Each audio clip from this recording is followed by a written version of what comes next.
नमस्कार दोस्तों, आज हम पढ़ने जा रहे हैं सामाजिक एवं आर्थिक व्यवस्था का पहला अध्याय, हमारा समाज विविधता से भरा। आइए दोस्तों, देखते हैं आज हम क्या क्या पढ़ेंगे।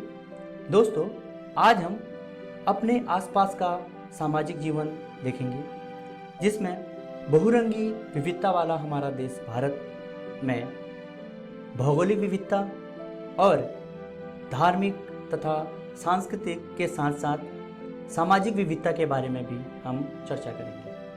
आइए हम अपने आसपास के सामाजिक जीवन पर एक नज़र डालते हैं। बच्चों, हम जिस परिवेश में रहते हैं वहाँ के लोगों का रहन सहन, खान पान, पर्व त्योहार के साथ साथ उनकी भाषाओं में भी विविधता देखने को मिलती है। इसी प्रकार की अनेक विविधताओं के बारे में आज हम चर्चा करेंगे।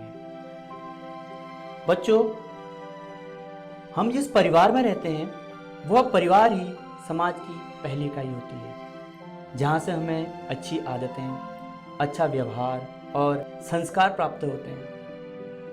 एक अच्छा परिवार ही एक अच्छे समाज को बनाता है।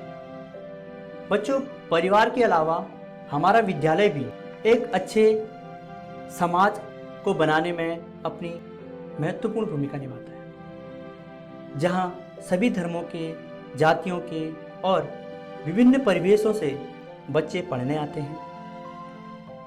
सभी बच्चे भाईचारे से प्रेम पूर्वक रहते हैं। सभी एक साथ खेलते, कूदते और अनुशासन सीखते हैं। आइए दोस्तों, अब हम अपने भारत देश की विभिन्नता के बारे में चर्चा करते हैं।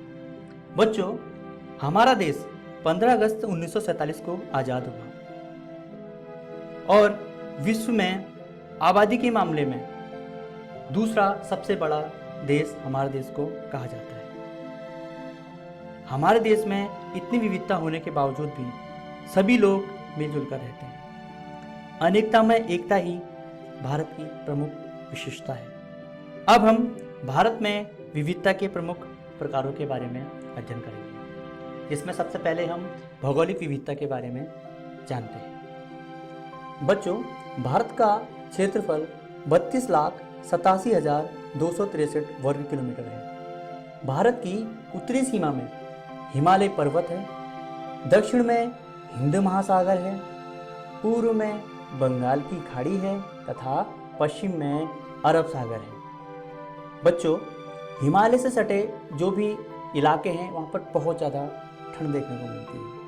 वहीं राजस्थान के इलाकों में काफ़ी गर्मी देखी जाती है।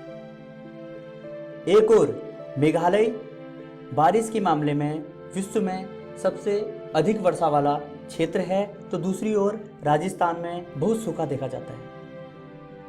बहुत गर्मी हो जाती है और बारिश ना के बराबर होती है। आइए दोस्तों, अब धार्मिक, सामाजिक और सांस्कृतिक विविधता के बारे में चर्चा करते हैं।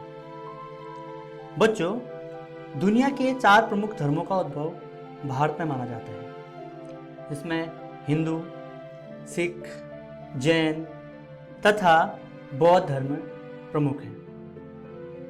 इसके अलावा भारत में इस्लाम धर्म, पारसी धर्म तथा ईसाई धर्म के लोग भी निवास करते हैं। बच्चों, हिंदू धर्म में शैव, शाक्त तथा वैष्णव प्रमुख रूप से देखने को मिलते हैं। हिंदुओं के प्रमुख धार्मिक ग्रंथ रामायण और महाभारत है तथा इनके प्रमुख त्योहारों में होली तथा दिवाली को देखा जा सकता है। वहीं इस्लाम धर्म का प्रमुख ग्रंथ कुरान शरीफ है। इनका प्रमुख त्योहार ईद के रूप में जाना जाता है। बच्चों, ईसाई धर्म का प्रमुख ग्रंथ बाइबल है तथा यहाँ प्रमुख त्योहार के रूप में क्रिसमस मनाया जाता है। गुरु ग्रंथ साहिब सिखों का प्रमुख पवित्र ग्रंथ है। इसके अलावा भारत में अनेक क्षेत्रीय त्योहार मनाए जाते हैं, जिनमें बैसाखी, बिहू, छठ, पोंगल तथा कर्मा और सरहुल जैसे प्रमुख त्योहार हैं। आइए अब देखते हैं आज हमने क्या क्या सीखा। बच्चों, हमने सीखा हमारे आसपास का सामाजिक जीवन कैसा है। हमने अपने विविधता वाले देश भारत में भौगोलिक विविधता के बारे में जाना, धार्मिक, सामाजिक एवं सांस्कृतिक विविधता के बारे में हमने अध्ययन किया। अब आप इन सभी बिंदुओं को एक बार जरूर घर पर देखिएगा। आइए अब देखते हैं हम अगली वीडियो में क्या देखेंगे। बच्चों, अगली वीडियो में हम भारत में विविधता के अन्य प्रकारों के बारे में चर्चा करेंगे, जिनमें खान पान की विविधता, भाषाई विविधता, परिधान की विविधता तथा आर्थिक विविधता के बारे में चर्चा करेंगे। आशा करता हूँ ये वीडियो आपको बहुत पसंद आई होगी। धन्यवाद।